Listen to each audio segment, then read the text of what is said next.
60 seconds of silence. But imagine if you lived in silence for 60 minutes, 60 hours. What about 60 days? 60 years? What about a lifetime? What if you lived in silence for a lifetime? Now, maybe you don't have to imagine that. Maybe you're sitting there today in silence.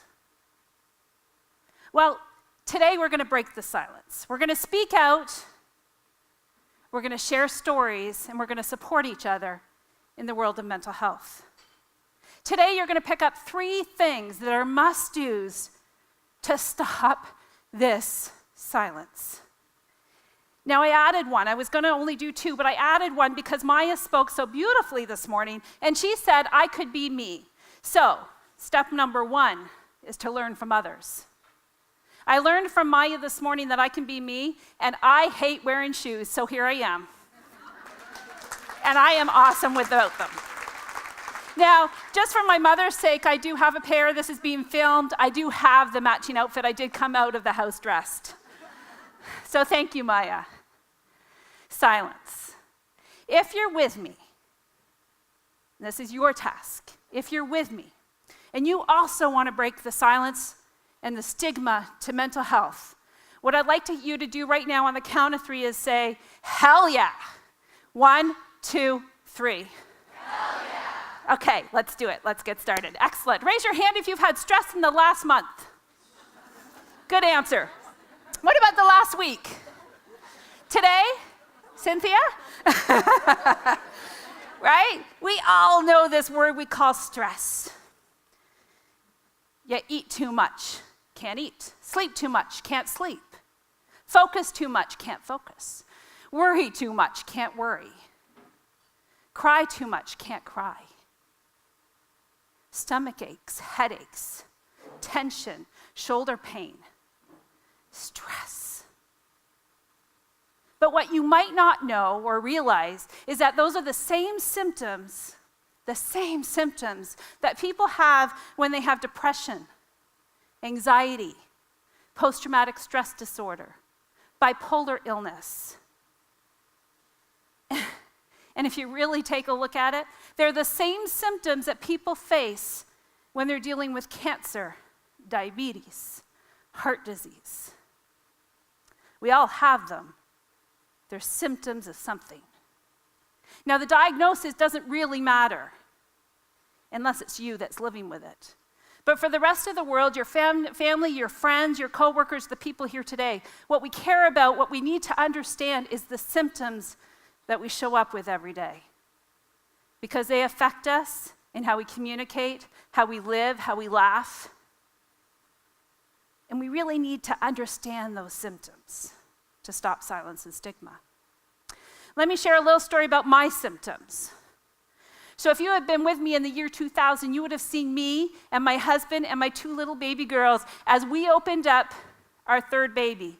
And it was a baby called Lucy's Playpen, an indoor playground for kids ages 7 and under, and their grandparents and their aunts and uncles and their families. And this was my first big business. And it was amazing. There were white leather couches. There was hot brewing coffee for the mums and dads while the kids went off to play. Opening day, there were people everywhere. We had to shut the doors early. It was amazing. It was my dream. And my friends were quite envious because I was living my dream. My family was quite proud because they didn't understand what running a business was like. And for the first little while, I lived in the honeymoon phase. You know that phase in business? Everything is rosy. But after a little bit of time, things weren't so rosy. Things cost more than I thought. People don't always show up every day. The numbers start to dwindle. But you know what? Every day I put that smile on that Allison talked about this morning, and I said, hey, welcome to Lucy's Playpen. Come on in. I stayed silent. I'd stay silent to what was going on. I stayed silent to my symptoms, and I was there running my business because that's what I was supposed to do. Within a year, no word of a lie, just 1 year. You would have seen me and my husband as we were at Dundas and Richmond and London holding hands, and I was holding so tightly that his knuckles were white. And we were at this building called PricewaterhouseCoopers. You may have heard of it. And we got into the elevator and we rode up to the 7th floor. And I looked at him and I said, Mike, they're going to take everything. And he looked at me and he says, Sarah, they can't. Because you still got me and you still got the girls. They did. They took everything but the house and the cars that day. I filed for bankruptcy. Now, I had symptoms. I had issues. I had challenges, but I stayed silent. Now look at me today. 13 years in business is 2 business, not just 1. Spoken Advantage and Stressed Out Solutions, and I'm 13 years in business because of this lesson I learned. Never stay silent again. If I had just asked for help, if I had just shared my challenges, if I had just spoke out. Because, as you know, business has challenges, life has challenges. Now, I speak out all the time. I share all the time, and I ask for help all the time. And to some of my friends in the audience, maybe even too much, but that's okay. At least I ask. And I'm in business 13 years. So you may ask, okay, so how do you do that? How do you bring that to your life, to your world? How do you stop the silence and stigma? We're going to do 2 activities. If everyone would stand up, please.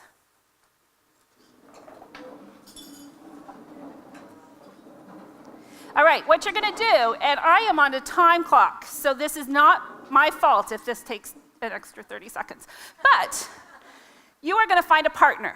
A partner, I know we are inclusive and we are lovely people and we are women and we want to share and open up our hearts to everyone, but you only get one person. So you are a pair, not a triplet, not a quadruplet. You are a pair. 2 people, find a partner now.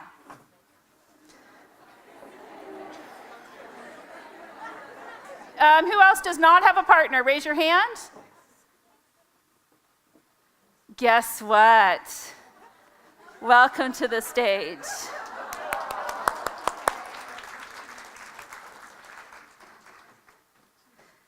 And your name is? Sharon, welcome to the stage. Okay, what I'd like you to do is I'd like you to face your partner, and I'd like you to say, good afternoon. Good afternoon. Great, that's awesome. Okay, so now what I'd like you to do is I'd like you to turn back to your partner. I'd like you to change 12 things about yourself. You have 30 seconds, go now. Okay, we'll give them another minute, Sharon, because obviously it's afternoon after lunch, and we haven't even started the wine. But let's try this. Face your partner and say, good afternoon. Good afternoon. What we're going to do is we're going to turn back to our partner. We're going to change one thing about yourself. So it could be your sleeve, your bracelet, your name tag, your hairstyle, shoes, whatever it is, just change one thing about yourself. Just change one thing. Don't tell me. That's okay. Yeah, change one thing about yourself. Now I'd like you to face your partner and try to guess what your partner changed. Okay, your glasses.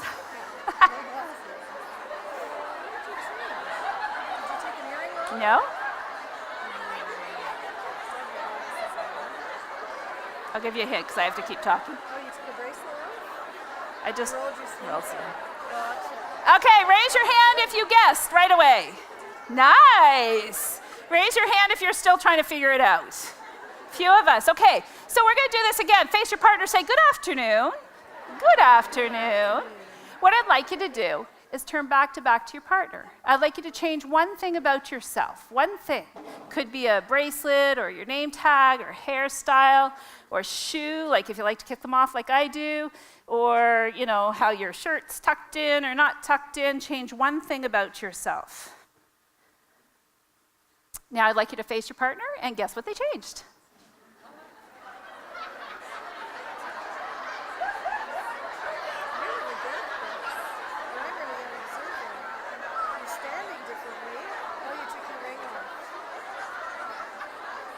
You shortened your name tag or put it in. Excellent.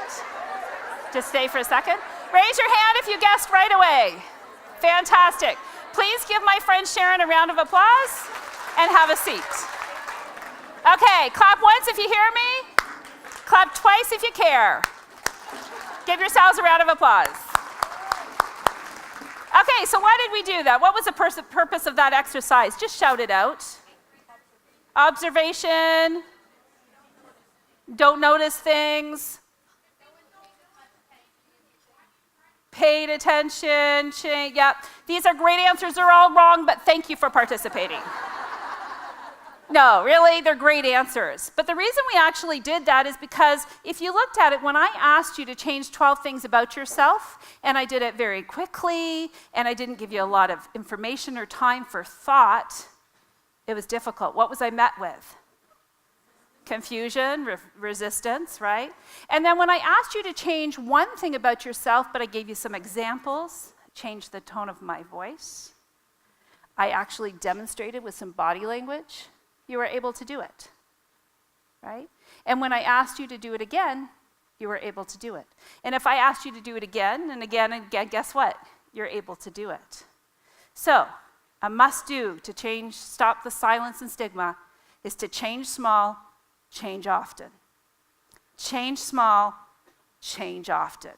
So what does that mean? Well, you saw my video. If you're that first person in the video that is confident all the time, everything is going great, you have a smile on your face all the time, you open your doors to Lucy's Playpen and say, welcome, come on in. And nothing is wrong in your life, and your kid just got graduated from university, and you posted it all over Facebook, and that is you, and you're confident with that, and you're owning that. I'm going to ask you to change small, change often. Once in a while, share the journey that got you there. Share the fact that your son had to take an extra year, and that's okay. Share the fact that, you know what, you landed that really big deal, but it took you 7 deals to get there, and you're proud of that. Change small, change often. If you were that person in the video that always feels like everything and everyone is out to get them, nothing is going right in life, and we feel like that sometimes, right? But if that's you, change small, change often. Tomorrow morning, wake up and put something that you're grateful for, either on Facebook, call a friend, text a loved one. What are you grateful or thankful for? Now, raise your hand if you're a leader in a company, like a 9-to-5 or 9-to-9 kind of company. Few people in the room. Please, change small, change often. Go back to your companies tomorrow and start a conversation. Every business, every company, every organization must have a mental health program, just like we do women's training, just like we do sensitivity training, just like we do some of the other trainings. Because you know how many chemical spills happen a year? Think about it. But how many times are you sitting across from a coworker who's struggling? Mental health, change small, change often. Does that make sense? Say it with me, change small, change often. Change often, thank you. Second, must do. Okay, so Maya's listening to me, so I'm gonna say this very gently. I was going to say as my second point is don't use the F word. But between Jen and, yeah, so we've used it today, so we'll just skip that, and we'll go to don't use the G word. Now you're thinking, right?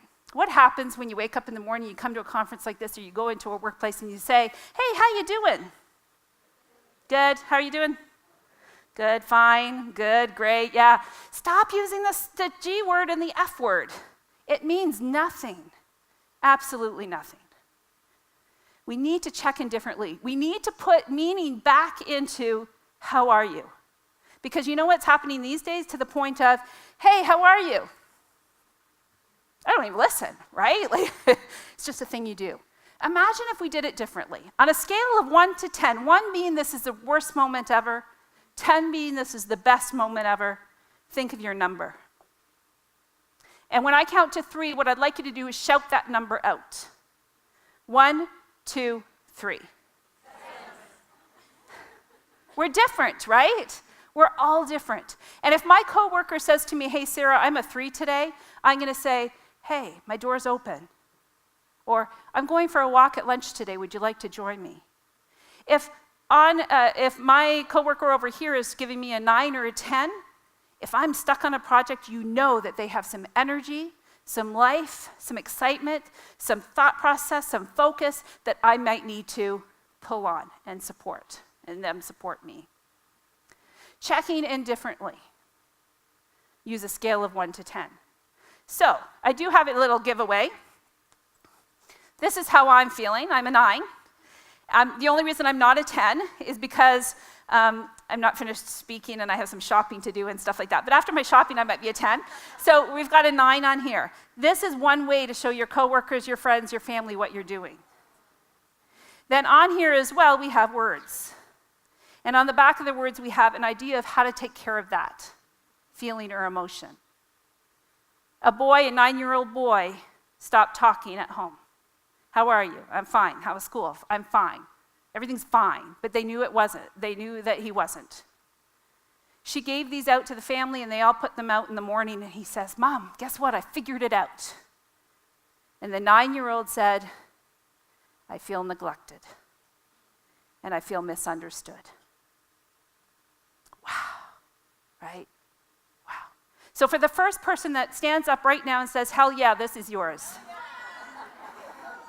The rest of you have to come and visit me. All right, so how do we stop silence and stigma? We start by learning from others. Thank you, Maya. Our second step is to change small, change often. Our third step is to check in differently.